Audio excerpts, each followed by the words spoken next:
¿Cómo están todos y todas? En este videito voy a plantear las cuestiones conceptuales de la clase de hoy, que está toda desarrollada como siempre la reciben. Nos referimos a la evaluación. Previamente hago una caracterización, o reitero una caracterización de esta tarea del proyecto como una tarea que concentra todos los saberes que ustedes han ido viendo a lo largo de este seminario.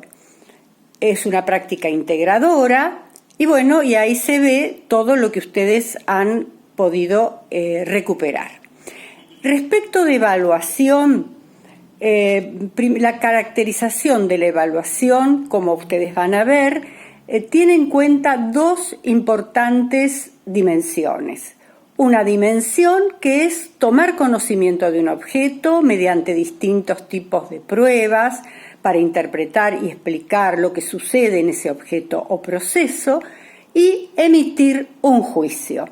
Esto del juicio es muy importante porque es para tomar decisiones, pero lo del juicio nos lleva a considerar la importancia de establecer los criterios desde donde evaluamos. Toda esta cuestión del juicio ha dado lugar a múltiples estudios de carácter filosófico y también sociológico, porque ahí está muy comprometido lo ético y lo social del docente. Algo de esto está escrito. Bueno, respecto de, entonces, el concepto de evaluación, es una manera de conocer para emitir un juicio y tomar decisiones. Ustedes van a encontrar entonces que lo conceptual les va a ser útil para las dos actividades que ustedes tienen que consignar en el proyecto. La evaluación de los aprendizajes de los alumnos y la evaluación del propio proyecto. Se acompaña el escrito que han recibido de una especie de tipología de evaluación. Entonces van a ver evaluación según el objeto que evalúa, pero me voy a detener en dos de ellas. Una es la evaluación de los aprendizajes, que según su función puede ser una evaluación diagnóstica, formativa y sumativa.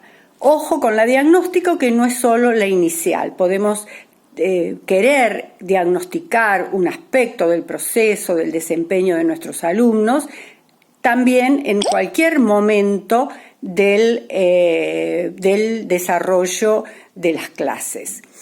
La formativa, o sea, la que acompaña al proceso de enseñanza y al proceso de aprendizaje, es durante todo el trayecto de la asignatura, del trabajo práctico, de lo que fuere.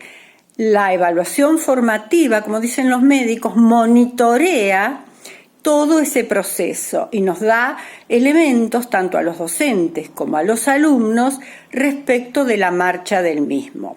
Dicen los autores que tal vez el propio concepto de evaluación, el más apropiado, es lo de la función formativa. Y la sumativa es una recapitulación, un corte en un momento del proceso. Puede ser en un parcial, puede ser final. Para la evaluación de los aprendizajes de los alumnos, ustedes han de referir a cualquiera de estas categorías. Pero si se trata de la evaluación del proyecto, ustedes tienen otras categorías más apropiadas, que es evaluación ex ante, durante y ex post. Son los términos que se usan generalmente para las evaluaciones de proyectos. Ex ante es antes de que el proyecto sea acreditado, antes de que es cuando termina de ser planteado.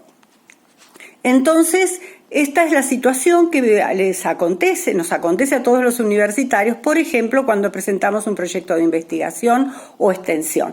Antes de ser acreditado, pasa por una evaluación con una serie de criterios. Esa es la evaluación ex ante. Durante todo el proceso, Ex post es cuando termina, pero no solo cuando culmina, sino también su impacto, que siempre es posterior, dependerá del proyecto el momento en que se considere que hay que evaluar ese impacto. Eso es muy importante porque en los proyectos en general grandes que se deben volver a financiar, el impacto es un elemento de juicio muy importante para poder volver a plantear ese mismo proyecto. Bueno, me detuve en esas únicas tres. Sí quiero decirles que la evaluación, como antes les anticipé, está muy connotada con los fenómenos psicosociales. Hay mucho escrito sobre cómo puede una evaluación etiquetar a un sujeto o un grupo de sujetos y comprometer con ello su desempeño posterior. Hay investigaciones sobre las actitudes de los docentes o de los quienes encaran los proyectos de aprendizaje respecto a favorecer o no el desempeño de sus alumnos. Hay, por ejemplo, un libro que lo van a ver en mi trabajo, en la bibliografía, que es un autor que se llama House, que habla justamente de ética, poder y evaluación. Bueno, esto con respecto a la evaluación del proyecto y la evaluación del proceso.